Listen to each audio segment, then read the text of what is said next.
লীগকে পুনর্বাসনের ইতিহাস ভালো হয় নাই। আপনার বাবার ইতিহাস থেকে শেখেন, আপনার মায়ের ইতিহাস থেকে শেখেন, 111-এর ইতিহাস থেকে শেখেন।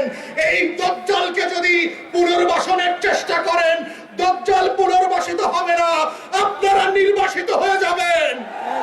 24-এর গণঅভ্যুত্থানে যারা বুক চেতিয়ে রক্ত দিয়ে বুলেটকে সামনে রেখে শত বাধা উপেক্ষা করে বাংলাদেশকে শুধু আওয়ামী ফ্যাসিবাদ না, দিল্লির আধিপত্যবাদ থেকে মুক্ত করেছে, তাদেরকে এনডিটিভিতে আর রয়টার্সে রাতের আধারে ইমেইলে সাক্ষাৎকার দিয়ে বাংলাদেশের মানুষকে ভয় দেখাবেন। সেই ভয়ের রাজ্যে আমরা বাস করি না। শত শত হাজার হাজার লক্ষ লক্ষ আবু সাইদ মুগ্ধরা বুক চিতিয়ে বাংলাদেশের প্রান্তে প্রান্তে, সীমান্তে সীমান্তে পাহারাদার হয়ে বসে আছে বাংলাদেশের লাল সবুজের পতাকাকে হেফাজত করবার জন্য। যারা বোধ করছেন আপনারা কয়েকজন সিনিয়র বাটপার জ্যেষ্ঠ সাংবাদিকরা টকশোতে গিয়ে কথা বলবেন আর বাংলাদেশের মানুষ শেখ হাসিনার পক্ষে লড়াই করবার জন্য প্রস্তুত আছে, গত 17 বছরের ইতিহাস দেখেন, গণমাধ্যম বিরোধী দলের বক্তব্য প্রকাশ করে নাই।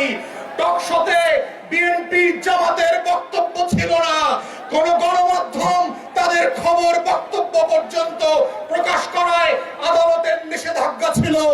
তারপরেও কিন্তু গণ অভ্যুত্থান ঠেকাতে পারেন নাই। মাথায় রাখেন, শুধুমাত্র গণমাধ্যমের ইতিহাস দিয়ে, শুধুমাত্র আওয়ামী ফ্যাসিবাদের কিছু দালালদেরকে দিয়ে টকশো করিয়ে বুদ্ধিদীপ্ত ভাবে বাংলাদেশকে আবার আওয়ামী রাজকরণ করবেন, সেই বাংলাদেশ দিল্লিতে ফিরবে, সোনার বাংলায় ফিরবে না।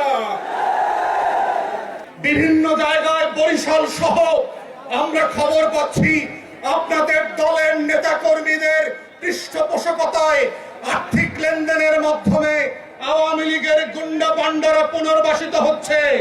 পাড়ায় পাড়ায় মহল্লায় মহল্লায় আওয়ামী লীগের পরিচিত সন্ত্রাসী ক্যাডাররা, হেলমেট বাহিনীরা আবার ফিরছে, তাদের সাথে একসাথে মিলেমিশে বরিশালের মাদকের ব্যবসা করছেন। আমরা কিন্তু সবকিছু জানি। প্রশাসনকে বলছি, সরকারকে বলছি, আওয়ামী লীগকে পুনর্বাসনের ইতিহাস ভালো হয় নাই। আপনার বাবার ইতিহাস থেকে শেখেন, আপনার মায়ের ইতিহাস থেকে শেখেন, 111-এর ইতিহাস থেকে শেখেন। এই দাজ্জালকে যদি পুনর্বাসনের চেষ্টা করেন,